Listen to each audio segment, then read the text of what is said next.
All right, welcome to step 3, the last step to your Roy Lichtenstein Self Portraits.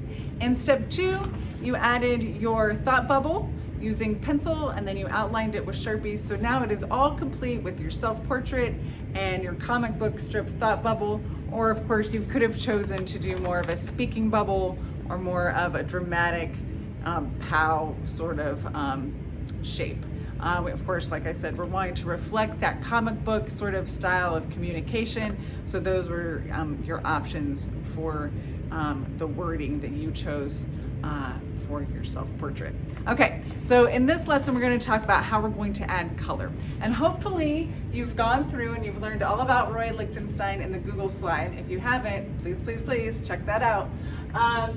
Roy Lichtenstein reflected comic book style. That was his inspiration for his paintings. But in reality, his paintings were huge, would like take up a whole wall. And if you think of a comic book strip, they're really teeny tiny, those images. And so to reflect that sort of pixelated newsprint color, Roy Lichtenstein would actually do a bunch of little red dots to get sort of that skin tone. So if you were standing in the back of the museum or the art gallery from afar, the skin actually looked sort of, pinkish, like a skin tone. But if we got up close to his paintings, you could actually see all of the individual red dots. So that's what we're gonna be applying that to your self-portrait.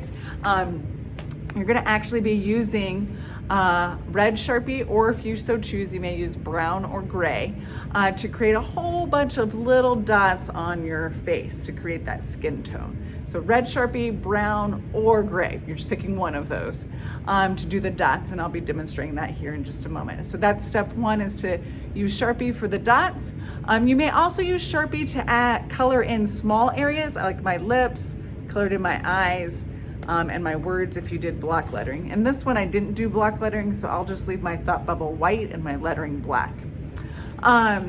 But then the large sections of color, the background, your hair, and your clothes, we're gonna be using watercolors. If you don't have watercolor paint, you may use colored pencil or crayon. Those are your 2 options. Please don't color the whole thing with marker. It's just too bold. We want sort of a more transparent, lighter color for our hair and clothes and background. So no marker. Watercolor's best, or crayon or colored pencil would be fine. Okay, follow along as I demonstrate how to add color to your Roy Lichtenstein self-portrait. So first you're going to add the dots to your skin tone. And again, you have option. You can choose red, brown, or gray. And you'll want to use Sharpie for this, not regular marker, because we will be applying some watercolor over your skin. And if you use regular marker, it'll bleed.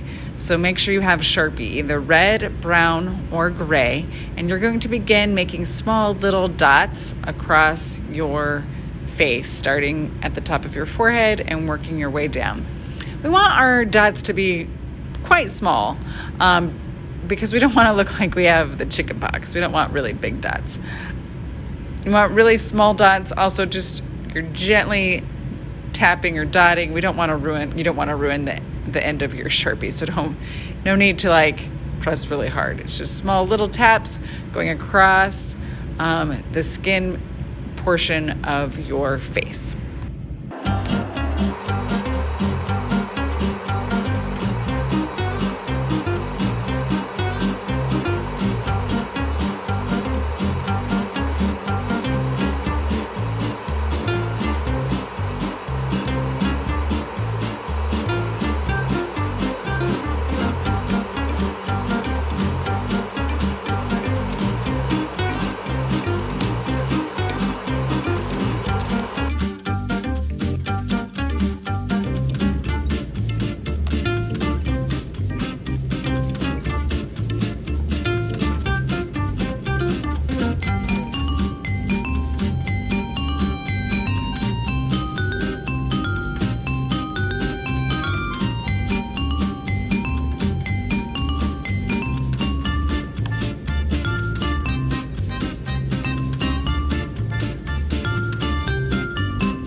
So I've completed painting a really light skin tone over my skin, and then I moved on to painting my hair, my shirt, and now I'm doing the background. Be sure to outline carefully around areas that you want to stay white. Watercolor can bleed easily, so I first carefully outline along the edge and then fill in from there. If you've never used watercolor or you're not very familiar with painting, you're going to hold your paintbrush like you would hold a pencil. That's going to give you the most control. If you've never really used watercolors, you don't have that much experience, you need to add water, hence watercolors, water to your paint palette color in order to liquefy it and have it glide smoothly along your paper. If you're finding that it's not gliding very smoothly or you're not getting the vibrant color that you want, add just a little bit more water to your paint palette. If your brush starts to get dry, that just means you need to add more. Dip your paintbrush in the water, then dip it into the paint palette. Be sure to wash your brush thoroughly before switching colors.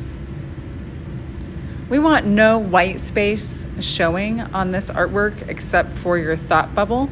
So you are painting in everything, your hair, your shirt, the background, and then you're doing a really light skin tone over your skin. That's why we needed to make sure we used Sharpie for the dots, because if you were to paint over just regular marker, it would bleed. To get that skin tone, if your paint palette doesn't have a skin tone, I just took a little bit of brown and mixed it with the white to get sort of a really light beige.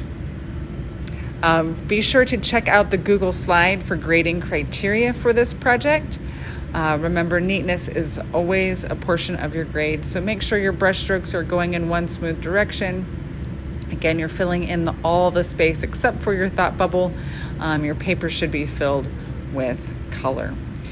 As always, if you have any questions about this project, the steps, the materials, anything, don't hesitate to email me. I hope you enjoyed learning about the pop art movement, the artist Roy Lichtenstein, and creating your Roy Lichtenstein inspired self-portrait.